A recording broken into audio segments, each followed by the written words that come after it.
Coachella. It's a Coachella, baby. Y'all ready?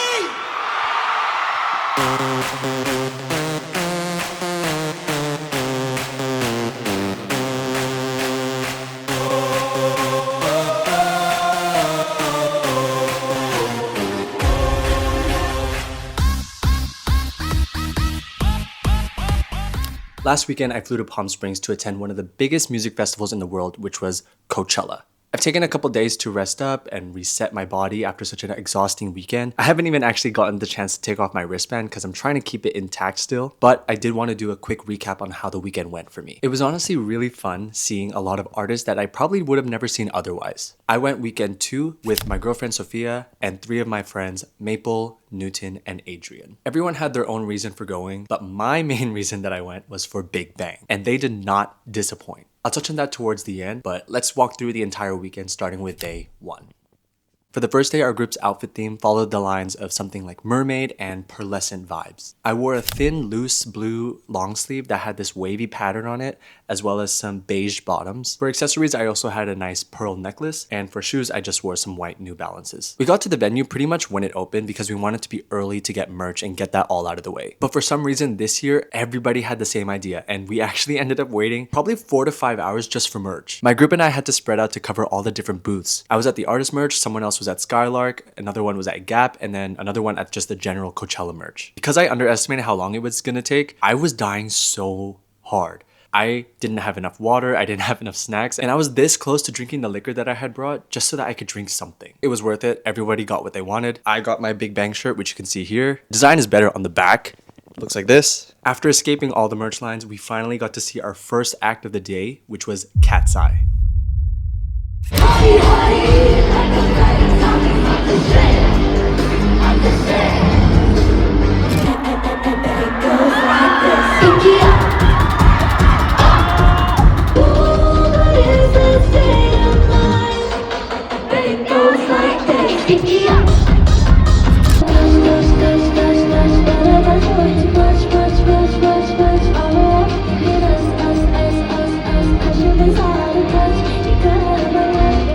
I was really excited to see Katseye live. I was a big fan of a lot of the dance-heavy songs that they performed, like Pinky Up, Debut with the dance break, and Gnarly. But I also really enjoyed their slower songs where they could show off their vocals a bit better. I loved every time when Yoonchae would change the notes for a song and add her own twist to the song to show off her vocals a bit better, and it was so heavenly. Right after Katseye's set ended, we had to run from the Sahara stage all the way over to the Coachella main stage, which is on completely different ends of the festival ground. But when we were there, we got to see day 1's headliner, Sabrina, Carpenter.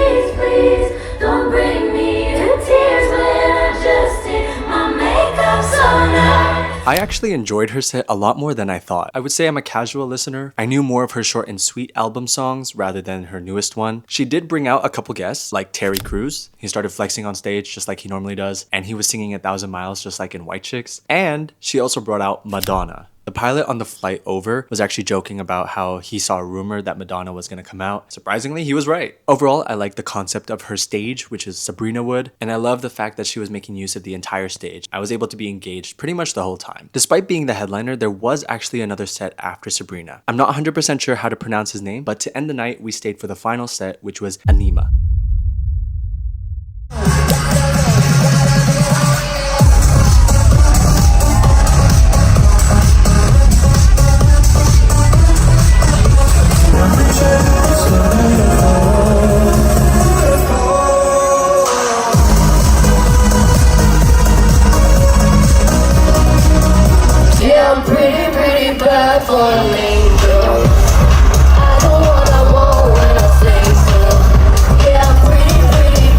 If I'm being completely honest, I only knew about him because of his collab with Lisa. But I was shocked by how much I actually enjoyed his set. I loved the bass and the lights, and I think that's what was missing from a couple of the stages that I was watching, is that I love visual stimulation when I'm seeing these types of sets. I think a lot of the performance was basically songs that were never released, or it's a completely new set that he's never performed. He was actually supposed to perform it weekend one, but he had to cancel it due to the winds being too strong. So I got to share the first experience of hearing his brand new set with everybody else at weekend 2. And to put the cherry on top, both Lisa and Joji were present. I'd say this was a perfect way to end night 1.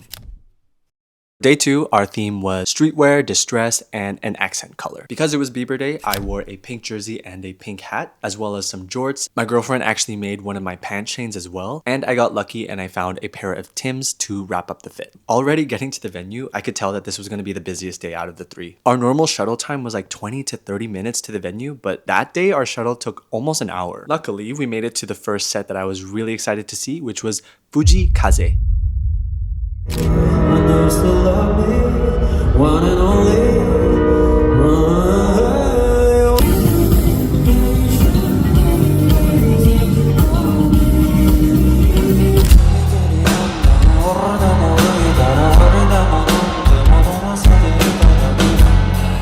Fujii is a Japanese artist that I recently gotten into. Most people know him from that one viral song. I actually did find out about him because of that, but I did want to listen to some more of his songs, so I started with his latest album, Prema, which is luckily a lot of the songs I got to hear live. I wish I got to see his whole set, but I'm happy that I got to see even just a couple songs from him. After this, it was pretty much back-to-back performances for the rest of the day. My group and I went to Addison Rae, which I didn't really take many videos of because I'm not too much of a fan of her. But after that, we went back to the stage that Fujii performed at, and we got real close to see Taemin of SHINee.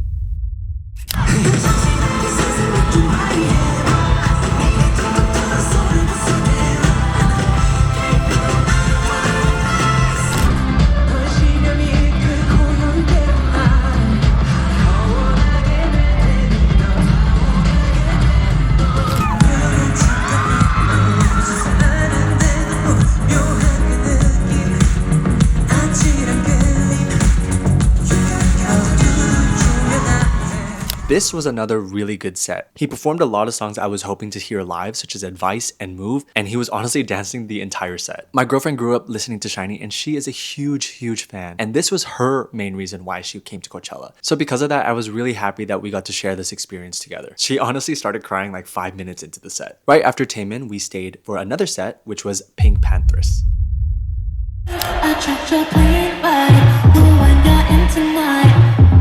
When is the next time I'll run into you?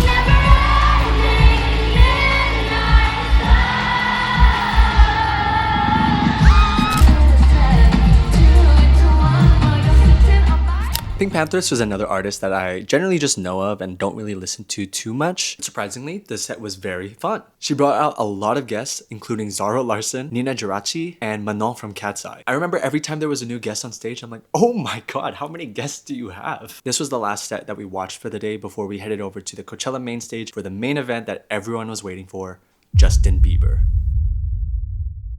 Remember it's a job that you call. I'll pick up whenever you call.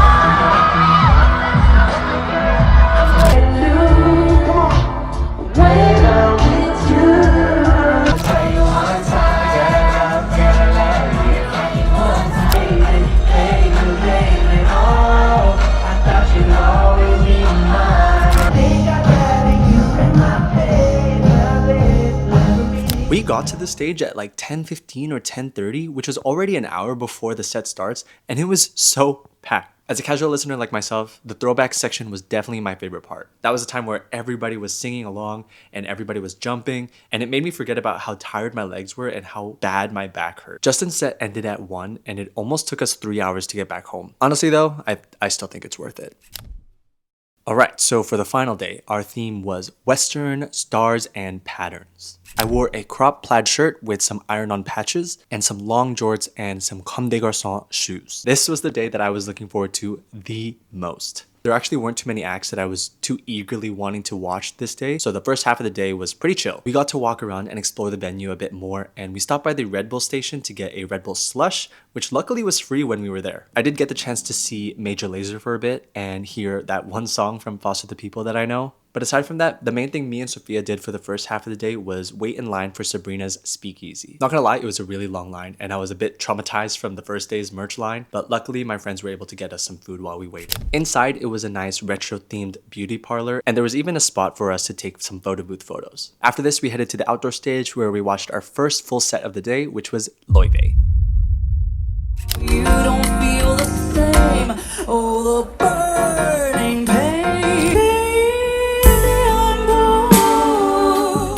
I'm not the biggest fan of laufey's music, but I did know a couple songs. I was honestly there to get a good spot for Bigbang, which happened right after. She had a cute set, and this was one of the more nicer crowds during the festival because Sophia's pretty small, so she wouldn't be able to see too much, but they always let her move up so that she could get a better view. Overall, it was a nicer, slower set compared to some of the other festival sets. And finally, to end the night off, we got to witness the legends' Big Bang.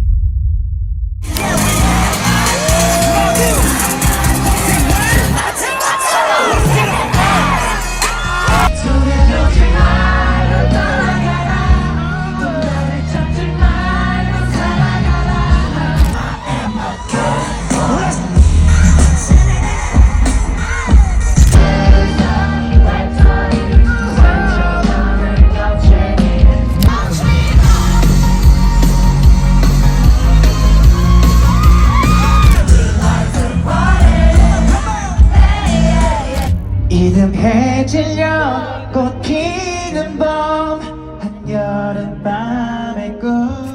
I was literally singing along to every single song that they performed, and I was having such a hard time deciding if I should record the concert or if I should just enjoy the moment. They sang so many of my favorite songs like Bang Bang Bang, Loser, and Haru Haru. It's crazy that even after 20 years together, they're still performing just as good as they did when they debuted. At the end, they announced a world tour, which you know for a fact that I'm 100% going to. Because if I had that much fun at a 50-minute set, I can't imagine how much I'd enjoy a full concert. Like I mentioned earlier, I only really went to Coachella to see Big Bang, but despite that, I still had so much fun. I really enjoy listening to music and discovering new artists, and Coachella is such a great place to do that. There were so many DJs that I would never have listened to because I don't normally listen to that type of music, but hearing it at the festival makes me appreciate it a bit more. Would I come back? Honestly, for the right lineup, I just might come back. Last year, I jokingly said that I'd only come back to Coachella if Big Bang performed, and given their activeness at the time, I thought it'd be a long shot. But here I am. So honestly, who knows? For the right lineup, I might just be back. For now, I'm gonna rewatch all my concert clips just like everybody else does after Coachella. Until next time, peace.